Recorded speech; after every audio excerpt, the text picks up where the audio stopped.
Hello everyone. Welcome to my class. This is Rituparna Basu, your English coach. এই মুহূর্তে আমরা রয়েছি clear solutions academy YouTube চ্যানেলে। আজকে আমি তোমাদের জন্য বেশ কিছু বাছাই করা ইংলিশ এমসিকিউ নিয়ে হাজির হয়ে গেছি, যেগুলো তোমাদের আগামী সমস্ত পরীক্ষার জন্য কিন্তু খুব ইম্পর্টেন্ট, খুব উপযোগী হতে চলেছে। So let's have our first question. চলো দেখে নি কি আছে। The word বিরিগার্ড। বিরিগার্ড এই শব্দটার মানে কি? বিরিটলড, বেনিফিটেড, ট্রাবলড, ইরিটেটেড। দেখো, বিলিগার শব্দটার মানে হচ্ছে বিপর্যস্ত, বিপর্যস্ত বা সমস্যাগ্রস্ত, ঠিক আছে? বা ট্রাবলড, এন্ডেঞ্জার্ড, ঠিক আছে? বিলিটেড মানে কি? হিউমিলিয়েটেড বা আহ অপমানিত।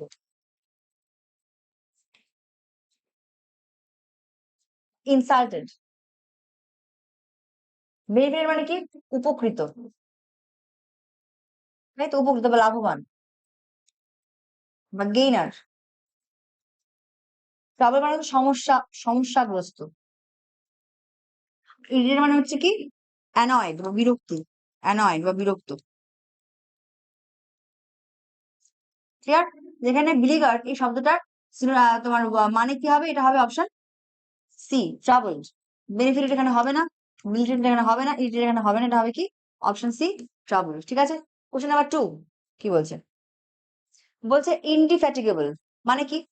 এর মানে হচ্ছে তোমার অক্লান্ত। শব্দটার মানে হচ্ছে অক্লান্ত বা টায়ারলেস,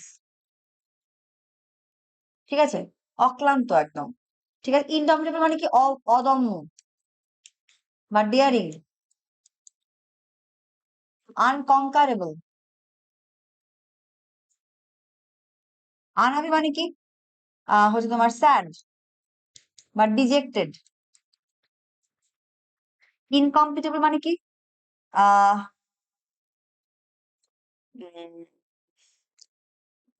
আনসুটেবল বা আনম্যাচড, ঠিক আছে? এক্ষেত্রে হচ্ছে তোমার ইনডিফেটিগেবল শব্দটার সিনোনিমাস ওয়ার্ড কি হবে? অপশন এ, টায়ারলেস বা অক্লান্ত। টায়ারলেস বা অক্লান্ত will be the correct option for indefatigable. Question number 3 কি বলছে? The detective suddenly dash a useful clue. Clue মানে কি? সূত্র। হঠাৎ করে তিনি পেলেন, হঠাৎ করে পাওয়া বা হঠাৎ করে দেখা পাওয়া কে আমরা কি বলবো? came across বলবো। কি বলবো আমরা? came across. The detective suddenly came across. হঠাৎ করে দেখা পাওয়াকে আমরা বলবো হচ্ছে came across, রাইট? এর অপশন বি হবে কারেক্ট অপশন। গেভ ইন মানে সারেন্ডার করা, মানে সারেন্ডার করা মানে বশ্যতা স্বীকার করা। সারেন্ডার্ড মানে বশ্যতা স্বীকার করা। ফিল আপ মানে তোমার হচ্ছে পূর্ণ করা, পরিপূর্ণ করা বা ফুলফিল করা, পরিপূর্ণ করা, ঠিক আছে? পূর্ণ। আর ফেল ডাউন মানে কি? তোমার হচ্ছে হচ্ছে আহ পড়ে যাওয়া বা ডিক্রিজ বা ডিক্লাইন, ঠিক আছে? যেখানে কি হবে? The detective suddenly came across the useful clue, অর্থাৎ হঠাৎ দেখা পাওয়া, হঠাৎ করে পাওয়া, কেম অ্যাক্রস, ঠিক আছে? Question number 4, the tranquility and sanctity. Tranquility মানে কি? শান্ত ভাব। আর স্যাংটিটি মানে কি? পিওরিটি বা বিশুদ্ধতা অফ দ্য প্লেস সুথড আস। এখানে স্যাংটিটি এর সুটেবল সিনোনিম কি হবে? সিকিউরিটি, নিরাপত্তা, এটা হবে না। হোলিনেস মানে কি? পবিত্রতা, ইয়েস, এটা হবে কারেক্ট আনসার, পবিত্রতা, ঠিক আছে? বা স্যাংটিটি বা পিওরিটি যাকে আমরা বলি, বা পিওরিটি, ঠিক আছে? পবিত্রতা। ওকে। আচ্ছা, ইকুয়ানিমিটি এখানে মানে একতা, এটা হবে না। প্রেসিডিটি মানে কি? শান্ত, শান্ত ভাব, এটাও কিন্তু হবে না। বা পিসফুলনেস, এটা কিন্তু হবে না। ক্লিয়ার? এখানে কোনটা হবে? এটা হবে অপশন বি, হোলিনেস বা পিওরিটি বা স্যাংটিটি, এটাকে আমরা বলি পবিত্রতা, রাইট? কোশ্চেন নাম্বার 5 কি বলছে? We had gone to the movies last night. আমরা মুভিজে গেছিলাম। এখানে বলছে following sentence, cut the following sentence. We had gone to the movies last night. We had gone, দেখো লাস্ট নাইট, ভালো করে শোনো। লাস্ট নাইট বা last month, last night, last month, last week, এই সমস্ত থাকলে, last month, last week, last day, এই সমস্ত থাকলে সব সময়তেই আমরা কিন্তু ইউজ করবো হচ্ছে সিম্পল পাস্ট বা ইয়েস্টারডে। এই সমস্ত টার্ম গুলো যখন, মানে টার্মস গুলো যখন সেন্টেন্স থাকবে, সেক্ষেত্রে আমরা ইউজ করবো যে সিম্পল পাস্ট বা পাস্ট ইনডেফিনিট ইউজ করবো আমরা। সিম্পল পাস্ট বা পাস্ট ইনডেফিনিট ইউজ করবো, রাইট? এক্ষেত্রে we had gone to the movies last night, এখানে কি হবে? উই হ্যাড হচ্ছে গন টু দ্য, এখানে কি হবে? We went to the movies last night, এখানে অপশন বি হবে correct answer. Last night, last month, last day, tomorrow, yesterday এসব থাকলে আমরা কিন্তু সিম্পল পাস্ট ইউজ করব বা পাস্ট ইনডেফিনিট ইউজ করবো। তো সেক্ষেত্রে এটা এখানে কি হবে, we went to the movies last night. But এখানে কি আছে, এখানে কিন্তু পাস্ট পারফেক্ট রয়েছে, বাট এখানে পাস্ট পারফেক্ট আমরা ইউজ করবো না, এখানে ইউজ করবো সিম্পল পাস্ট। এখানে অপশন বি হবে কারেক্ট আনসার। কোশ্চেন নাম্বার 6 কি বলছে, my watch is 5 minutes what slow lately past behind. এটা হবে my watch is 5 minute slow, অর্থাৎ 5 মিনিট স্লো, 5 মিনিট ধীর, 5 মিনিট ধীরে চলছে আমার ঘড়িটা। এখানে অপশন এ হবে কারেক্ট আনসার। লেটলি, লেটলি বলে কোনো শব্দ, হ্যাঁ লেটলি মানে তোমার রিসেন্টলি, অর্থাৎ জাস্ট হয়েছে এরকম, তার কারণ রিসেন্টলি বা লেটলি। পাস্ট মানে পুরনো, আর বিহাইন্ড শব্দটা মানে কি পেছনে, এটা হবে স্লো। অপশন এ হবে কারেক্ট আনসার। কোশ্চেন নাম্বার 7 কি বলছে, he advance dash he could. He advance মানে সে এগোতে লাগলো যতক্ষণ না পর্যন্ত সে পারলো, যতক্ষণ পারলো মানে যতক্ষণ অবধি সে পারলো সে এগোতে লাগলো। তার এখানে আনটিল কিনতে হবে না, আনটিল মানে যতক্ষণ পর্যন্ত না, এখানে কিন্তু এটা হবে না, এটা হবে কি as far as he could, যতটা পারলো বা যতদূর পারলো, যতদূর পারলো সে এগোলো। তাহলে কি হবে, he advance as far, as far as he could, এখানে অপশন সি হবে কারেক্ট আনসার। সে এগোলো যতদূর সম্ভব। ঠিক আছে, কোশ্চেন নাম্বার 8 কি বলছে, বলছে I am sure I dash him before. আমি একদম নিশ্চিত যে আমি তার সাথে তাকে হচ্ছে তোমার তাকে দেখেছি, তার সাথে আমার সাক্ষাৎ করেছি আমি আগে। তাহলে কি হবে, আই হ্যাভ মেট, তাহলে কি হবে, met, had met, well met. Before মানে কি আগে, বিফোর মানে কি আগে, অর্থাৎ যে ঘটনাটা ঘটে গেছে অলরেডি এবং তার একটা রেশ কিন্তু রয়ে গেছে, সেজন্য আমরা এখানে ইউজ করবো প্রেজেন্ট পারফেক্ট, ইউজ করবো আমরা প্রেজেন্ট পারফেক্ট ইউজ করবো, তাই তো। তাহলে কি হবে, I am sure I have met, I am sure I have met him. আর মিটটা কি, মিটটা হচ্ছে তোমার ভার্বের ফার্স্ট ফর্ম, মেটটা হচ্ছে ভার্বের সেকেন্ড ফর্ম ভি2, আবার মেটটাই হচ্ছে ভার্বের থার্ড ফর্ম, রাইট। তাহলে এখানে হবে অপশন এ হ্যাভ মেট, এটা হবে correct answer. Clear. Question number 9 কি বলছে, বলছে I dash him for a long time, মানে অনেক বছর ধরে তাকে আমি চিনি। তাহলে কোনো একটা কাজ যখন প্রেভিয়াসলি শুরু হয়, অনেক বছর আগে শুরু হয় এবং তার রেস্টটা এখনো চলে বা কন্টিনিউ করে, সেক্ষেত্রে অবভিয়াসলি আমরা ইউজ করবো প্রেজেন্ট পারফেক্ট টেন্স ইউজ করবো। এখানে কি হবে, আই হ্যাভ নোন হিম, এটা কিন্তু আই নো হিম হবে না, ফর আ লং টাইম যখন দিয়ে দিয়েছি সেক্ষেত্রে আমরা প্রেজেন্ট পারফেক্ট টেন্স ইউজ করবো। তাহলে কি হবে, আই হ্যাভ নোন হিম, কি হবে এখানে, আই হ্যাভ নোন হিম। এখানে অপশন এ হবে কারেক্ট আনসার। বি হবে না, সি হবে না, হ্যাড নো তো অবশ্যই এখানে হবে না, ডিও হবে না, শুড হ্যাভ নোন এটা হবে না, এটা অপশন এ হবে correct answer. I have known him for a long time. Clear. Next question কি হচ্ছে, কি বলছে দেখে নি, বলছে দে ডিসকাস অ্যাবাউট দ্য ম্যাটার, সে এই ম্যাটার সম্পর্কে ডিসকাস করেছে। এই সেন্টেন্সের মধ্যে ভুল কোথায় রয়েছে, where is the wrong in sentence. দেখো ডিসকাস মানে কি আলোচনা করা, ভালো করে বুঝি। ডিসকাস শব্দটার মানে হচ্ছে আলোচনা করা, মানে ডিসকাস শব্দটার আরেকটা আরেকটা ভার্ব হচ্ছে, মানে হচ্ছে টক অ্যাবাউট, কি মানে টক অ্যাবাউট, অর্থাৎ কোনো কিছু সম্পর্কে বলা।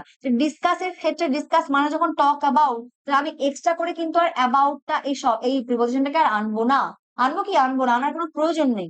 শুধুমাত্র লিখবো কি আমি, discussed the matter, not about. Discussed about কিন্তু লিখবো না, কারণ কি ডিসকাস মানে হচ্ছে টক অ্যাবাউট।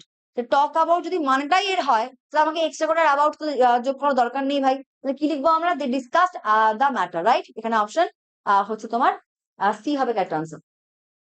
কোশ্চেন নাম্বার 11 কি বলছে, the script is being written, script is being written, তাহলে কি হবে, the script will have to be written, right the script, they are writing the script, they have been writing the script. তাহলে কি হবে এখানে, মানে আমাদের হচ্ছে তোমার চেঞ্জ করতে বলেছে, ভয়েস চেঞ্জ করতে বলেছে। তাহলে এখানে কি আছে, এটা কিন্তু রয়েছে অ্যাক্টিভে রয়েছে, তাহলে এটা কোন সেন্টেন্স রয়েছে ভাই, এটা রয়েছে আমার অ্যাক্টিভ বলছে, প্যাসিভে রয়েছে, প্যাসিভে রয়েছে, এবং এটা কিন্তু একটা প্রেজেন্ট কন্টিনিউয়াস টেন্সে আছে, প্রেজেন্ট কন্টিনিউয়াস টেন্সে কিন্তু আছে। তাহলে স্ক্রিপ্ট ইজ বিং রিটেন, তাহলে কারোর দ্বারা লেখা হচ্ছে, কারোর দ্বারা। আমি এখানে কি আছে, এখানে কিন্তু আমি একটা দে দে কিন্তু দেটাকে ওরা একটা সাবজেক্ট নিয়ে নিয়েছে, তাহলে আমি দেটাকে সাবজেক্ট হিসেবে রাখবো। তাহলে কি লিখবো, they are they are writing a script, they are writing the script, they are writing the script. তুমি দেখো এখানে বাই দেনটা উল্লেখ করা নেই, বাই দেনটা এখানে উল্লেখ করা নেই, বাট এখানে যেহেতু অপশন রয়েছে দে, এইটাকে আমরা চুজ করবো, they are writing the script, the script is being written. মানে যদি আমরা প্রেজেন্ট কন্টিনিউয়াস এর অ্যাক্টিভ থেকে প্যাসিভ করে, তাহলে প্যাসিভের সিনট্যাক্সটা কিরকম হয়, প্রথমে সাবজেক্ট আসে, সাবজেক্টের পরে হচ্ছে তোমার ইজ বা আর বা এম আসবে, তারপরে কি আসবে, তারপরে বিইআইএনজি বিং আসবে, তারপরে কি আসবে, ভি3 ফর্ম আসবে, তারপরে আসবে বাই, তারপরে আসবে তোমার হচ্ছে সাবজেক্টের অবজেক্টিভ ফর্ম আসবে। সেক্ষেত্রে সাবজেক্টের অবজেক্টিভ উল্লেখ করা নেই, তো সে কারণে দে আর রাইটিং দ্য স্ক্রিপ্ট, এটা হবে correct answer. Okay right. Question number 12 কি বলছে দেখে নি, বলছে the idiomatic expression see eye to eye means agree with someone, to remain neutral, to take over something, to enjoy the best of both. তাহলে এটা হবে অপশন এ। যখনই আমরা কারোর সাথে একমত হই, যখন আমরা কারোর সাথে একমত হই সেক্ষেত্রে আমরা ইউজ করি হচ্ছে তোমার agree with someone. Option A এখানে হবে correct answer. Agree with someone, কারোর সাথে একমত হওয়াকে আমরা ইউজ করবো হচ্ছে এগ্রি উইথ সামওয়ান, রাইট? এখানে অপশন এ হবে correct option. Clear? Question number 13 কি বলছে, অর্নিথোলজি ইজ স্টাডি অফ, অবশ্যই বার্ডস, বার্ডস সম্পর্কে যখন আমরা স্টাডি করি তাকে আমরা কি বলবো? অর্নিথোলজি বলবো। কি বলবো আমরা? অর্নিথোলজি বলবো, রাইট? অর্নিথোলজিস্ট, এখানে অপশন ডি হবে কারেক্ট আনসার, অর্নিথোলজিস্ট। ওকে, কোশ্চেন নাম্বার 14 কি বলছে, Ram made the most dash resources. Ram হচ্ছে তোমার তার যে রিসোর্স বা সম্পদ রয়েছে সে সম্পদ থেকে সব থেকে বেশি তৈরি করেছে, মানে সব থেকে বেশি ইউটিলাইজ করেছে বেসিক্যালি।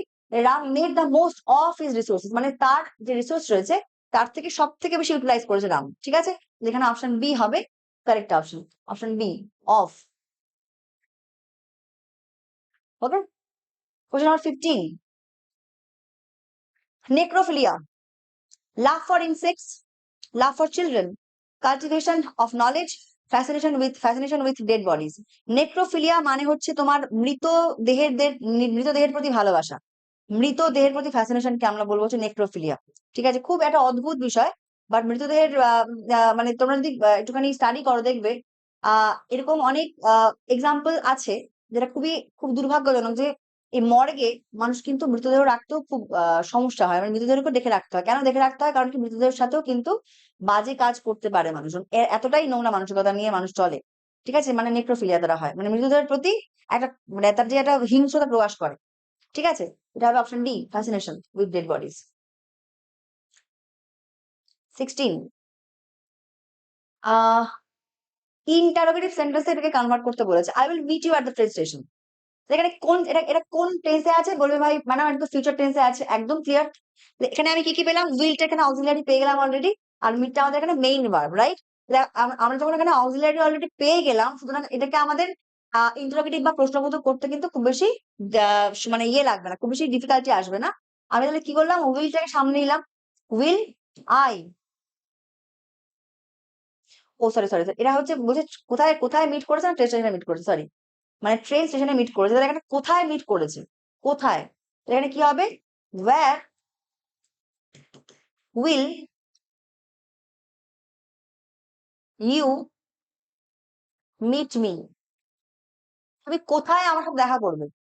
এর উত্তরটা কি হবে? I will meet you at the train station. তুমি কোথায় আমার সাথে দেখা করবে? এর উত্তর কি হবে? I will meet you at the train station, right? এটা যদি আমি ইন্টারোগেটিভ করতে চাই তাহলে কি হবে ভাই? where will you meet me? তাই তো, কারণ ইউ কেন বলছি? আর তুমি কোথায় দেখা করবে? তাহলে এর উত্তরটা তো I will meet you at the registration, তাই তো? এরকম তো হবে। আমরা কি প্রশ্ন করি যে আমি কোথায় দেখা করব? আমরা প্রশ্ন করি তুমি আমার সাথে কোথায় দেখা করবে, তাই তো? এখানে কিন্তু where will you meet me, এর উত্তরে কি আসবে? I will meet you at the registration, right? চলো, এখানে হবে অপশন সি কারেক্ট আনসার। এখানে কি করলাম? where which word, অর্থাৎ আমি রেজিস্ট্রেশনটাকে আমি কি করলাম? where, এই where এর উত্তরটা কি হবে? রেজিস্ট্রেশন হবে। তারপরে আমি কি করলাম? উইলটাকে নিয়ে আসলাম, অর্থাৎ আমরা অক্সিলারি ভার্ব উইলটাকে নিয়ে আসলাম। তারপরে আমি আমার সাবজেক্ট নিয়ে আসলাম ইউ, তারপরে হচ্ছে মেইন ভার্ব মিট নিয়ে আসলাম, তারপরে তোমার মি, অর্থাৎ কার সাথে দেখা করার কথা বলছে? Me, right? এটা হবে কারেক্ট আনসার। কোশ্চেন নাম্বার 17 কি বলছে, she wanted to go on vacation so she saved money. সে একটা ভেকেশনে যেতে চায়, সেই জন্য সে একটা তোমার হচ্ছে মানি সেভ করছে। এটাকে আমার সিম্পল সেন্টেন্সে করতে হবে। দেখো সিম্পল সেন্টেন্সের ডেফিনেশনটা কিরকম না, একটা সিম্পল সেন্টেন্সে কি থাকবে? একটা সাবজেক্ট থাকবে, একটা ফাইনাইট ভার্ব থাকবে এবং তারপরে থাকবে, অর্থাৎ সিম্পল সেন্টেন্সের মধ্যে কিন্তু কোনো কমপ্লেক্সিটি বা জটিলতা থাকবে না। সিম্পল সেন্টেন্সের মধ্যে কিন্তু সেটা সবসময়তে একটা ইন্ডিপেন্ডেন্ট ক্লজ থাকবে বা একটা স্বাধীন বাক্য থাকবে সিম্পল সেন্টেন্সে।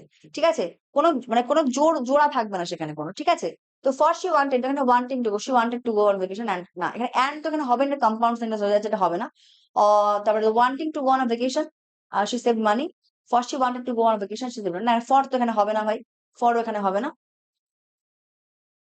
এটা হবে অপশন বি, মানে চেয়ে, ভেকেশনে যেতে চেয়ে।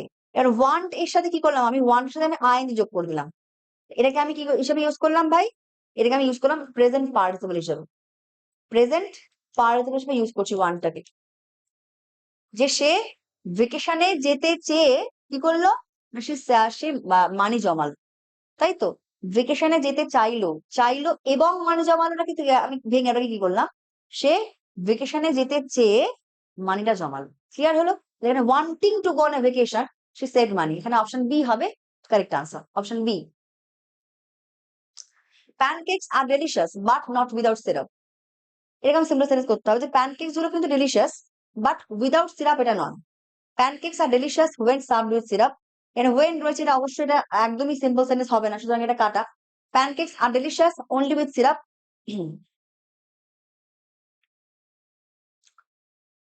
এটা হবে কারেক্ট আনসার। প্যানকেকসটা সবসময় ডেলিশিয়াস কখন, না সিরাপের সাথে। ওয়েন সার্ভড উইথ সিরাপ, এখানে ওয়েন বা বাট, এই সমস্ত বাট তো অবশ্যই এটা তোমার কম্পাউন্ড সেন্টেন্স তৈরি করে দিচ্ছে, কারণ এটা একটা কোঅর্ডিনেটিং কনজাংশন দিয়ে যুক্ত হচ্ছে সেন্টেন্স দুটো। আর ওয়েনটা একটা কি, ওয়েনটা একটা তোমার রিলেটিভ প্রোনাউন, বা এই যখন আমরা রিলেটিভ প্রোনাউনটাকে ইউজ করি কোনো সেন্টেন্সে তখন কিন্তু সেটা হয়ে যাচ্ছে কমপ্লেক্স সেন্টেন্স, তাহলে এটাও হচ্ছে না। আর হচ্ছে তোমার এখানে ইফ ইফ রয়েছে, তাহলে ইফটা রয়েছে, যেটা ইফটা দিয়েও কিন্তু এটা তোমার ইয়ে হয়ে গেল, ওই কমপ্লেক্স হয়ে গেল, সুতরাং এটাও হচ্ছে না। এটা হবে কি option B, pancakes are delicious, pancakes are delicious only with syrup, সিরাপের সাথে। এখানে অপশন বি হবে কারেক্ট অপশন, অপশন বি এখানে হবে কারেক্ট অপশন। কোশ্চেন নাম্বার 19 কি বলছে, ব্যালেন্স, এই শব্দের অপোজিট, ব্যালেন্স মানে কি সমতা, সমতা বজায় রাখা, ঠিক আছে। নন ব্যালেন্স, আনব্যালেন্স না, নন ব্যালেন্স বলে কোনো শব্দ হয় না, আনব্যালেন্স হয় না, ডিসব্যালেন্স হয় না, হবে কি ইমব্যালেন্স। ব্যালেন্সের অপোজিট করতে গেলে আমাদের একটা কি আনতে হবে, আইএনই মানতে হবে, এই প্রেফিক্সটা আনতে হবে, তবে কিন্তু যেমন করে পসিবল, তুমি দেখো না পসিবল কে যদি আমি পসিবল এর অপোজিট করতে চাই কি হয়ে যাবে ভাই, আইএম যুক্ত হবে, এই প্রেফিক্সটা যুক্ত হবে, তাই তো। ব্যালেন্সের কিন্তু ঠিক তাই, ব্যালেন্সের কে অপোজিট করতে গেলে আমরা কি ইউজ করবো, ইমব্যালেন্স আর ইম্পসিবল, এরকম ভাবে ইউজ করবো আমরা। এখানে অপশন ডি হবে correct answer, clear. Question number 20 কি বলছে, the jury dash divided in the opinion. দেখো জুরি বলতে কি বোঝায়, জুরি একটা collective noun obviously, jury of জাজেস, অর্থাৎ অনেকগুলো জাজকে একসাথে আমরা কি বলবো, জুরি বলতে পারি। এবার যখন জুরি একত্রিত হয়ে একই মতামত প্রকাশ করবে বা একটাই রায় দেবে, সেক্ষেত্রে আমরা কি বলবো, জুরি ইজ বলবো, তখন সেটাকে আমরা একটা সিঙ্গেল ইউনিট হিসেবে ধরবো। কিন্তু যখন অনেকগুলো জাজ একসাথে বসে ডিফারেন্ট ডিফারেন্ট ভার্ডিক্ট প্রকাশ মানে দেবেন, বা তারা তখন তখন তাদেরকে আমরা কিন্তু ইন্ডিভিজুয়াল সাবজেক্ট হিসেবে ধরবো। আর যখন ইন্ডিভিজুয়াল সাবজেক্ট হয়ে যাবে তখন কিন্তু সেটা একাধিক জাজ হয়ে যাবে, তো একাধিক জাজের ক্ষেত্রে আমরা কি করবো ভাই, অবশ্যই সেক্ষেত্রে আমরা আর তোমার হচ্ছে কি নেবো, হচ্ছে আর নেবো। আর যদি যদি এরা সেম ওপিনিয়ন প্রকাশ করতো বা সেম ওপিনিয়ন দিত বা সেম ভার্ডিক্ট তারা দিত, সেক্ষেত্রে কিন্তু আমরা ইউজ করতাম, মানে একটা ইউনিট হিসেবে ধরতাম। বাট এখানে অনেকগুলো জাজ ডিফারেন্ট ডিফারেন্ট ওপিনিয়ন দিয়েছেন বলেই তারা কিন্তু ডিভাইডেড হয়ে গেছেন তাদের ওপিনিয়নে, তো সেক্ষেত্রে আমরা তাদের ইন্ডিভিজুয়াল ধরবো, আর ইন্ডিভিজুয়াল মানে কি একাধিক জাজ হয়ে যাচ্ছে, তো সেক্ষেত্রে আমরা কি আনবো, প্লুরাল ভার্ব আনবো, তাহলে এখানে আর হবে, সরি এটা ওয়ার হবে, ওয়্যার মানে ওয়্যার আছে, এটা ওয়্যার হবে, পাঁচটা রয়েছে option A. Let's meet dash next week, let's meet sometime, sometime, some time, অর্থাৎ তুমি কিন্তু সাম টাইমসটা কিন্তু ভাবে হবে না, সাম এরকম ভাবে ভাঙে না কোনদিন, সাম টাইমটা একসাথেই হয় অবভিয়াসলি, সাম টাইম। তো সাম টাইমটা সাম টাইমস কখনো হবে, কখনো সখনো, কখনো সখনো, কিন্তু নেক্সট উইকে যখন মিস করতে হবে না, মানে কি নেক্সট উইকে কখনো সখনো, এটা কি হয়, নেক্সট উইকে কোনো সময়, কোনো একটা পার্টিকুলার সময় আমরা মিট করি, সাম টাইম, তাহলে সেক্ষেত্রে আমরা সাম টাইম করবো, সাম টাইমস কিন্তু করবো না, সাম টাইম, সেক্ষেত্রে অপশন বি হবে correct answer. 22, no sooner that the sun risen. দেখো নো সুনার এর সাথে, নো সুনার একটা কোরিলেটিভ কনজাংশন, ঠিক আছে, এর সাথে আমরা কি করবো, এর সাথে আমরা যে সিনট্যাক্সটা ব্যবহার করবো সেটা হচ্ছে তোমার পাস্ট পারফেক্টেড যাবে, পাস্ট পারফেক্টেড। কিন্তু এখানে আরেকটা জিনিস মাথায় রাখতে হবে, সেটা হচ্ছে আমাদের একটা তোমার ওটাকে কি বলে, inversion, rule of law of inversion, অর্থাৎ এই পাস্ট পারফেক্টের ক্ষেত্রে কি হয়, সাবজেক্ট থাকে, সাবজেক্টের পরে হ্যাড আসে, এবার ল অফ ইনভার্সনে কি হয়, এই ভার্বটা ইনভার্সড হয়ে সাবজেক্টের আগে চলে আসে, তাই তো। No sooner had, no sooner had the sun risen, এবার রাইজটা কি, রাইজ মানে ওঠা, এটা ভার্বের ফার্স্ট ফর্ম, রোজটা হচ্ছে ভার্বের সেকেন্ড ফর্ম, আর রাইজেনটা হচ্ছে ভার্বের third form, V3। No sooner had the sun risen, the sun the fog deserve, এখানে অপশন সি হবে correct answer, had. Question number 24, 23. He says he has invented a time machine which is clearly a load of cobblers. Genuine, great, nonsense, significant. Cobblers, বলছে হ্যাঁ, load of, he says he has invented a time machine. হ্যাঁ, load of কবলার্স, এই ইডিয়ামেটিক ফ্রেজের মানে কি, genuine, great, nonsense, significant, এখানে হবে অবশ্যই nonsense, অর্থাৎ এটার কোনো মানে নেই, রাবিশ, কোনো একদম নন এসেনশিয়াল, মানে একদম হচ্ছে ননসেন্স, একদম যার কোনো মূল্য নেই, ভ্যালুলেস, ননসেন্স, মানে ভুলভাল কাজ, ঠিক আছে, valueless job. 24, he entered the hall in the dash part of the show later। Former মানে কি আর্লিয়ার, অর্থাৎ প্রথম ভাগকে আমরা বলি ফরমার, আর পরের ভাগকে আমরা কি বলি লেটার, অর্থাৎ পরবর্তী। আর LATTER, পরবর্তী মানে পরে, পরে না, এটা এটা লেটার হবে, রাইট। এটা পরবর্তী ভাগটাই বলেছে না। ফরমার পার্ট মানে কি প্রথম অংশ, আর লেটার পার্ট মানে কি, লেটার মানে কি পরবর্তী, অর্থাৎ নেক্সট পার্ট। পরবর্তী মানে কি নেক্সট, তাই তো। আর এল মানে কি পরে, পরে হবে, কাম লেটার, পরে এসো। আর এল মানে কি নেক্সট, পরবর্তী। তাহলে কি হবে, he enter the hall in the latter part, LATTER। Last question of the day কি বলছে, he prefer classical music to popular numbers. মানে প্রেফারের সাথে যখন কোনো একটা তুলনা করতে হয়, সেক্ষেত্রে আমরা কি করবো, অবশ্যই টু করবো। হি প্রেফার ক্লাসিক্যাল মিউজিক টু, মানে পপুলার মিউজিকের থেকে সে কিন্তু ক্লাসিক্যাল মিউজিক বেশি পছন্দ করে, বিষয়টা এরকম দেখাবে। এখানে অপশন ডি হবে একটা আছে। Thank you so much. দেখা হচ্ছে আগামী সেগমেন্টে। আমি আশা করবো তোমরা খুব এনজয় করছো ক্লাসটাকে। দেখা হচ্ছে পরের সেগমেন্টে। Thank you.